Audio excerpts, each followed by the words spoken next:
Hello guys. Ito may customer ako guys. Magre-reban ako. Kaya ito, nagsusuot na ako ng sandata ako sa kamay. Para naman may protection tayo.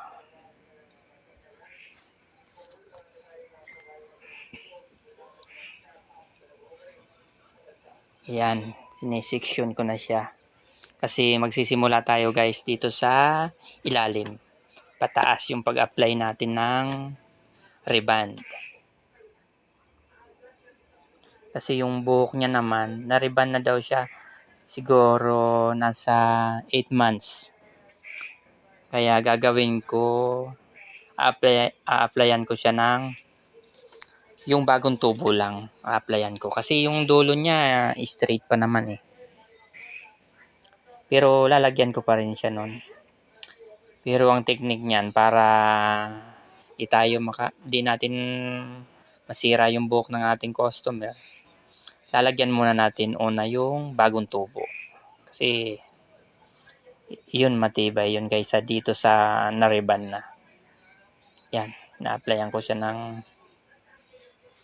medyo manipis lang yung paglagay ko kasi medyo manipis lang din yung buhok niya. Hindi siya ganun kakapalan, tsaka may kulay. Tsaka talagang kailangan paglagay natin saktong-sakto dun sa tumubong buhok na kumbaga yung natural na niyang buhok na on wave. Yun muna ang lalagyan ko. Ayun, maingat akong maglagay para hindi makalat. Kasi pag nalagyan mo yung nasa dulo niyan, yung mahirap na. Mas makikingki siya. Ayan. Parang naglalaro lang. Konti-konti lang. After ko siyang ma-applyan ng rebanyang guys lahat ng bagong tubo. Bababad ko siguro siya niya ng 15 to 20 minutes. Ngayon, kung hindi pa man siya luto sa time natin na ganon, pwede naman tayo maglagay ulit. Pero tansyahin natin na halimbawa mga 10 minutes na lang. Luto na siya. Applyan natin ulit yung pagitan ng bagong tubo at saka nung straight. Kumbaga doon sa kung saan ako tumigil paglagay ng gamot, yung gitna. Kasi lalagyan natin yun ulit. Yung dulo, ilalampas natin siguro maglalagay tayo ng gamot ulit doon. Lalampas natin ng mga 1 inch. Kasi bakit? Kasi yung nariban siya dati, yung pag-apply niya doon sa may roots, minsan kasi hindi pantay-pantay yun eh. Kaya doon naman sa dulo nun, yung tumubo habang umahaba siya nun, hindi rin siya pantay. Kaya gagawin natin doon, mag-a-apply tayo ng 1 inch yung haba. Lalampas natin ng 1 inch. Yun ang sekreto nun. Para walang maiiwan na wave paikot doon sa pagitan. Yan ang technique nun. Babad siguro natin nun mga 10 minutes. Pero yung pag-apply natin, hindi naman makapal, hindi naman manipis. Yung sakto. Kumbaga, kailangan kasi dyan, kabisado natin yung tibay ng buhok ng customer natin para tansyado natin paglalagay ng gamot. Kaya ganun gagawin ko niyan sa kanya guys. After naman na alimbawa 5 minutes na lang, maluluto na siya. Lalagyan ko na yung dulo niya. Mabilisan lang paglagay ko nun. Kasi kumbaga para sumabay siya sa bagsak. Kailangan kung pwede, lagyan natin ng protection dun sa dulo. I-spray natin siya ng kahit tubig lang. I-spray natin yung mamasa-masa yung niya kasi para hindi siya mag-dry. Ganun gawin natin na protection. Ayan, malapit na. Ma-applyan ko yung mga bagong tubo niya. Yan, after kong ma-applyan yan guys, yung mga bagong tubo, bababad ko na siya niyan. 15 to 20 minutes. Kaya ito, malapit na. konting ano na lang. Yan, natapos ko na siya na-applyan guys. Binababad ko na lang siya. Yan, mag-a-apply na naman ako ulit guys. Yun yung sinasabi ko kanina na lalagyan ko yung pagitan niya ng straight saka yung bagong tubo. Yung gitna niya, yung kung saan ako nagtigil naglagay ng gamot. Applyan ko na siya niyan. Kaya lang hindi pa masyadong luto yung dun sa linagyan ko. Kaya sinama ko pa rin linagyan siya. Pero ilalampas ko na siya ng 1 inch para walang maiwan na kulot dun sa gitna. Yun yung sabi kong sikreto dyan sa Repan. Walang sawang pag a-apply. Ganyan talaga, tiyaga lang. Importante gumanda. Sabi nga niyan, tiis. Tiis lang. Tiis ganda. Mahirap, puro tiis, walang ganda, no guys? Okay na dun sa tiis, basta may ganda. Kaya yun, nalagyan ko na. Konting babad lang yan.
Yan guys, pinabalnaw ko na yung riban ko.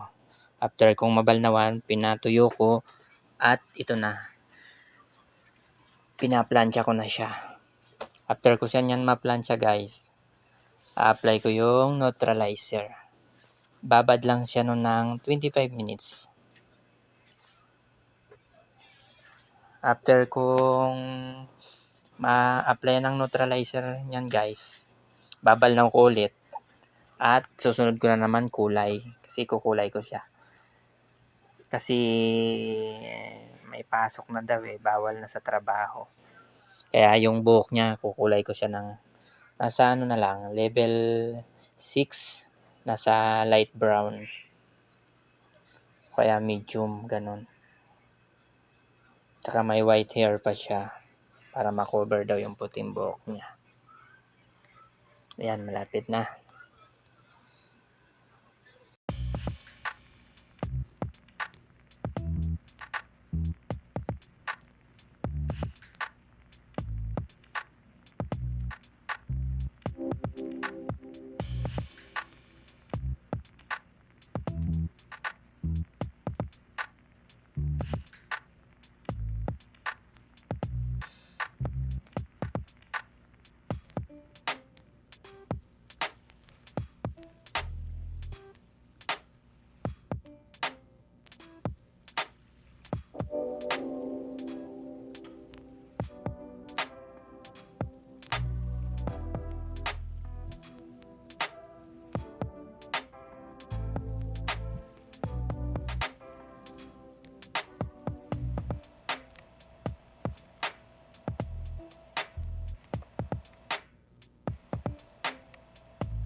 Yan guys, nung after ko siyang maplansya, in-applyan ko yun ng neutralizer.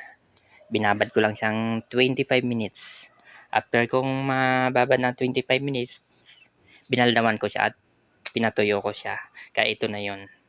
Kulay na yung in-apply ko dyan sa roots. Yung tumubo lang yan.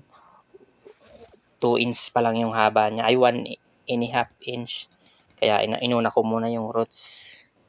Yan, nakababad ko na siya niyan ng 20 minutes sa roots. Ngayon i-apply ko na siya dyan sa dulo, yung dati niyang kulay. Kasi da-dark ko na siya Kasi yun nga, bawal na sa trabaho. Kaya kailangan punta na tayo ng dark color. Yan, lalagyan ko na siya sa dulo. Bababad ko lang siya niya ng 5 minutes kasi punta tayo ng dark color. Pero pag mga light color tayo pupunta, kunwari mas matingkad pa dyan, bababad tayo ng mga 25 minutes to 20, ganun. Kaya yan, 5 minutes lang yan after kong ma-apply yan. 5 minutes. Balnaw ko na siya noon, saka treatment ko na siya.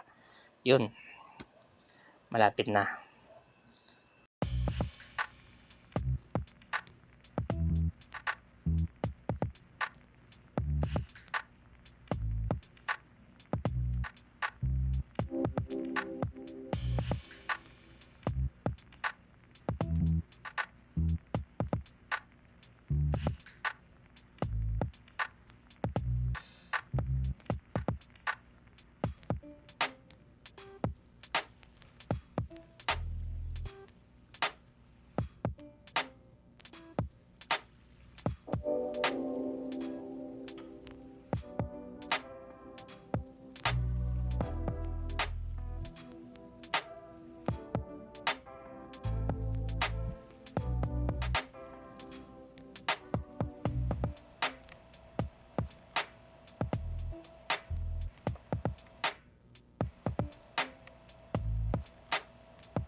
Yan guys, nabalnaw ko na siya after ko siyang makulay.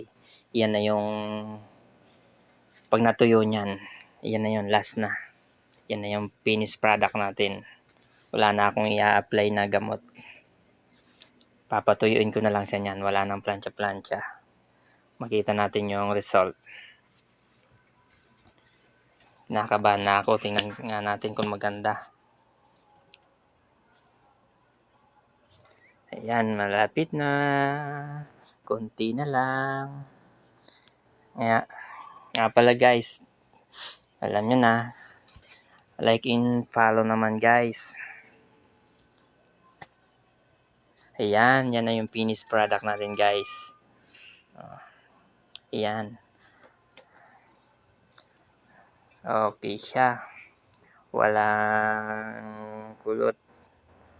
Shiny. Treatment lang linagay ko niyan. Ribbon color treatment. Yan, oh, shiny siya. Dinark ko yung color niya. Yan. Thank you guys. Thank you for watching.